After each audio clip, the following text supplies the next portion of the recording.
Les leishmanioses sont des maladies dues à des parasites appelés les leishmanias. Transmise par un moucheron piqueur appartenant à la famille des phlébotomes, c'est une maladie qui sévit dans les régions tropicales et fait partie des maladies tropicales négligées par l'OMS. En Guyane, on ne retrouve que la leishmaniose cutanée. Ce parasite est présent chez de nombreux mammifères, dont principalement le paresseux à deux doigts. L'homme est un hôte accidentel de ce parasite qui provoque la maladie. On connaît 5 espèces de leishmanie qui sont responsables de plusieurs formes de leishmaniose cutanée. En Guyane, la leishmaniose est un problème de santé publique. Le Centre national de référence des leishmanioses en France a recensé sur l'année 2014 349 cas, dont 242 en Guyane française. Leishmania vianea guyanensis est l'espèce principale en Guyane, responsable de 85% des infections. Les autres espèces sont Leishmania vianea brasiliensis, puis amazonensis, Linsoni et Nephi. Depuis les années 2000, la répartition géographique des nouveaux cas semble se concentrer autour des exploitations de mines d'or, touchant des patients peu immunisés, disposant de peu de moyens de prévention et plus exposés aux phlébotomes suite à la déforestation. Il existe différentes formes de leishmaniose cutanée dues à la virulence du parasite et à la variabilité de la réponse immunitaire du malade.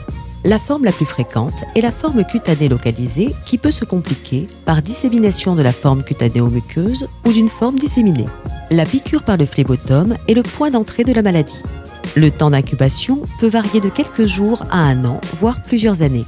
La leishmaniose commence par une papule indurée qui évolue vers un nodule, conduisant à une ulcération indolore, dont les bordures sont généralement indurées. Ces lésions sont d'évolution lente, chronique. Une diffusion dans les vaisseaux lymphatiques peut être observée à la palpation. Il s'agit d'une lymphangite nodulaire qui peut s'accompagner d'une adénopathie régionale. La principale complication est l'atteinte des muqueuses, principalement le nez, provoquant des saignements, voire une perforation réalisant le nez du tapir, à l'origine de défigurations irréversibles. Pour diagnostiquer la leishmaniose cutanée, on réalise un frottis des lésions qu'on envoie au laboratoire du centre hospitalier de Cayenne pour identifier le parasite et l'espèce par technique d'analyse moléculaire appelée la PCR. Sans traitement, l'évolution naturelle est une guérison spontanée qui peut prendre plusieurs semaines, des mois, voire des années. Le temps varie en fonction de la taille de la lésion et de l'espèce de leishmanie incriminée. En Guyane, devant le risque de la leishmaniose cutanéo-muqueuse, le traitement est systématiquement conseillé. Si accepté, le traitement mis en place va dépendre de l'espèce de leishmania responsable. Un traitement par isétionate de pentamidine est proposé car elle cible l'espèce la plus fréquente en Guyane, Leishmania guyanensis. Si Leishmania brasiliensis est incriminée, on mettra de l'antimoniate de méglumine.